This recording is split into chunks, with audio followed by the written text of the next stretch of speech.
Hey everyone, welcome in. I'm Captivate, and we are just about 1 week into the OP09 meta here in the West, which has brought a very diverse format, which is something we have not been able to experience for the past set or two, as both Lucci and Black Yellow Luffy have generally been dominating. So whether you've been playing since set 1, or if you're picking the game up this set, I hope I'm able to help you figure out which deck you want to play in set 9. Alright, so before you're able to decide on a deck, I think you have to ask yourself a couple questions and decide what exactly are you looking for in a deck.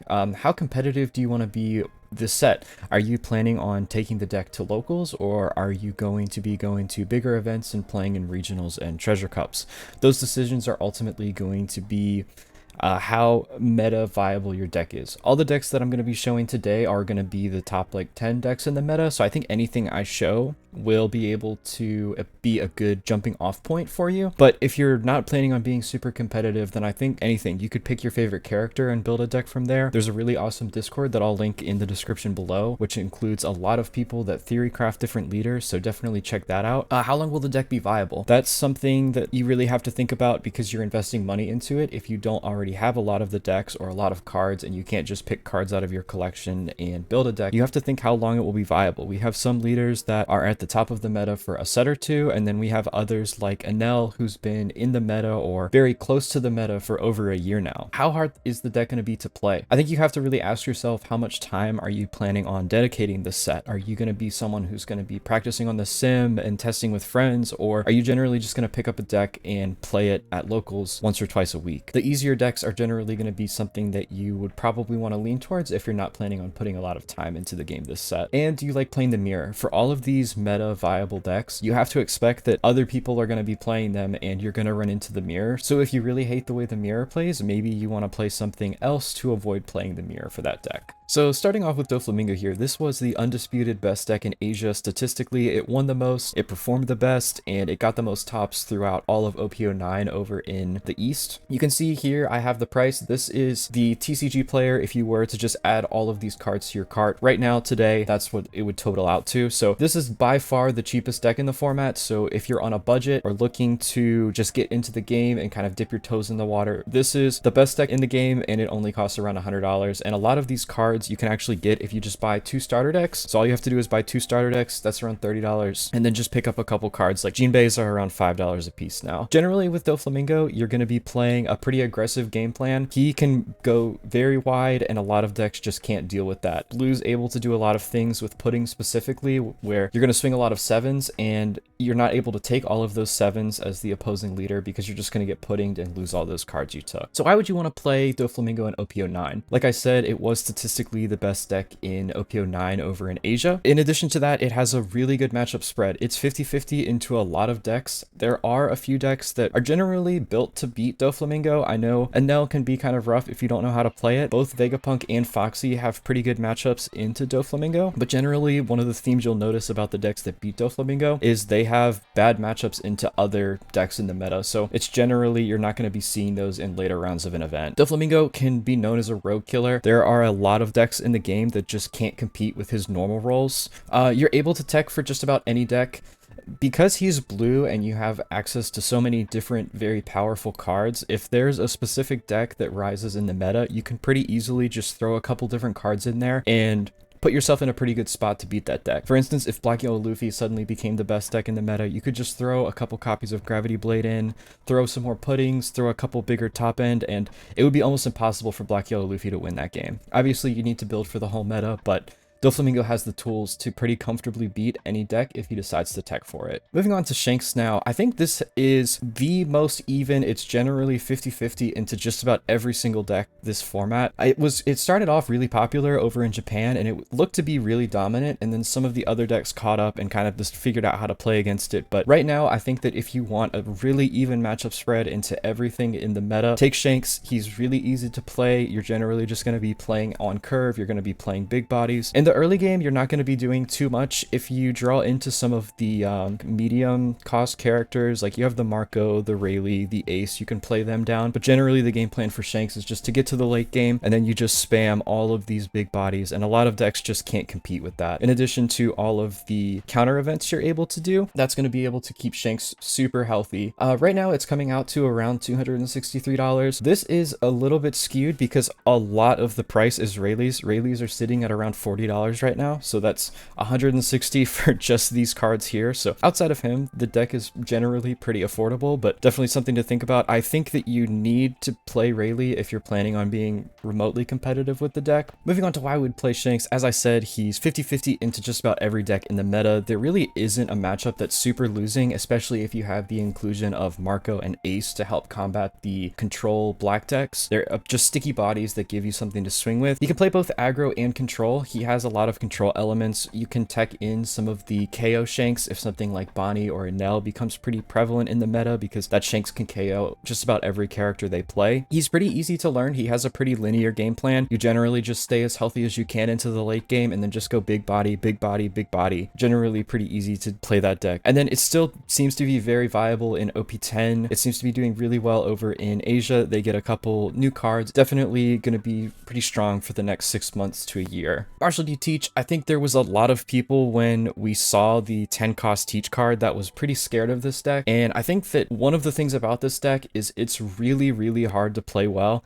There's a lot of micro decisions with this deck, and if you're not someone who's going to be planning on putting a lot of time into the game this set, I would say try to avoid this deck. You generally have to know what every single deck in the game is going to do, what turn they're going to do it on, and how they're going to play their deck. So because of that, if you're not more experienced, I would say stay away from this deck. But if this deck seems cool to you, then by all means, definitely jump into it. The game plan is going to be to control their board as best as you can, and then you're going to be playing the 10 cost Marshal D Teach, which is going to stop one of their characters from being able to attack, as well as negating their leader effect for that turn. So something like Enel won't be able to heal. Marshal D Teach's ability is you're able to trash a card and then turn off their on play. So anything that has an on play, like Gecko Moria, is not going to be able to get his on play and play anything out of the trash. Because of that, you're going to have to know what cards you want to turn off and what turns you're going to need to use leader effect, because it's not viable to just use leader effect every turn. Now, why would we play Marshal D Teach? Well, he's favored into a lot of the meta.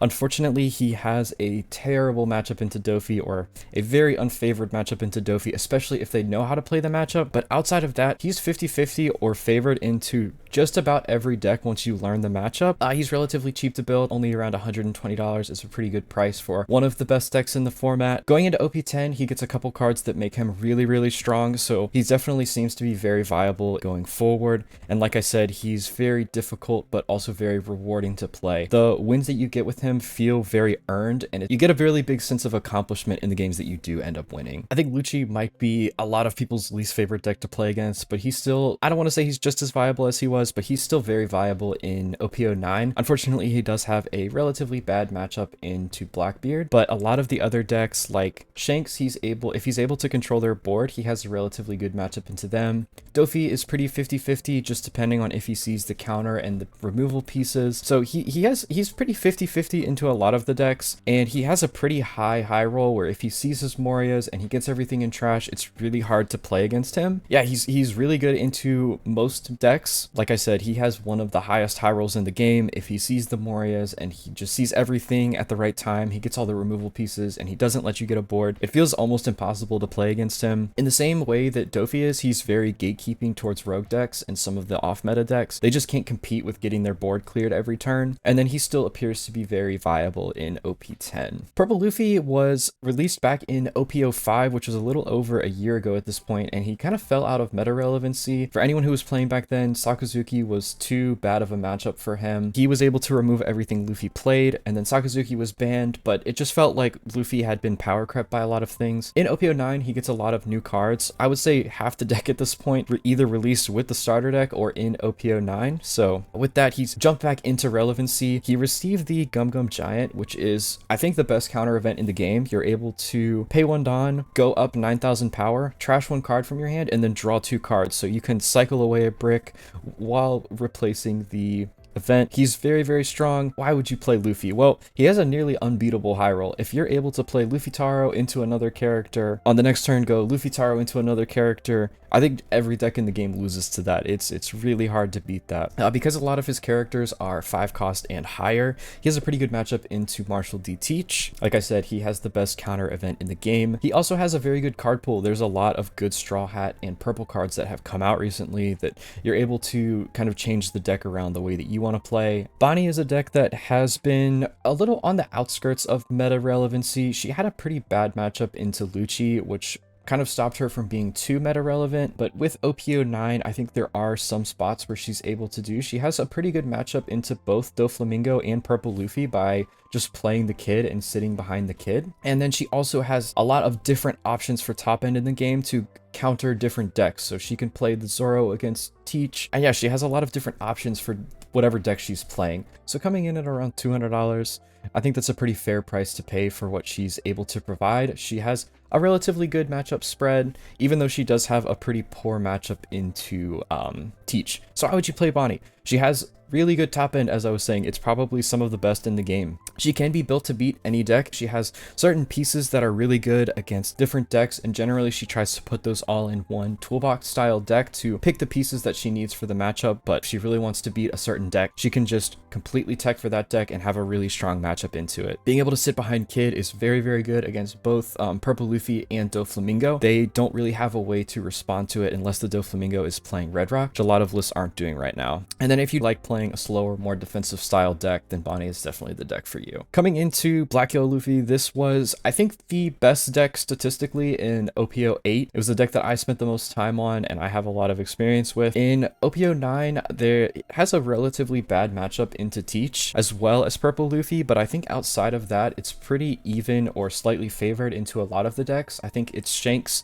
and Doflamingo matchup are both favored towards Luffy, so that definitely gives it a lot of merit to be played this set. Coming in at around $200. Again, that's around the price that we're paying for a lot of these decks. So why would you play it? Well, it's a combo deck and it is incredibly consistent with the amount of drawing and cycling and searching you're able to do with your searchers as well as Sabo. It has a really good matchup into both Dofi and Shanks, which are what I expect to be two of the most popular decks this set. Similarly to the way Teach is, it's a very difficult but very rewarding deck to play. If you have a lot of time and you haven't already played it and you plan to invest a lot of time into the game this set, this could definitely be a good option for you. But if you have not played it yet or don't have too much time to put into it this set, I would say generally stay away from it because you're going to need to know how a lot of the different matchup plays because it plays differently into a lot of different decks, as well as it's just fun being a 9k leader. And this is probably everyone's least favorite deck in the game. I think everybody hates playing against this deck, unless you play it, of course. This has been the cockroach of the game. He never goes away, he never dies, he's always in the meta somehow, and he's still in the meta in OP09. He has a pretty bad matchup into Marshal D Teach if the Teach knows how to play it, but it's definitely not unwinnable. Coming in at $300, he has the most expensive top end in the game, where just about all of his top end pieces, the Katakuri, the Ace, the Yamato,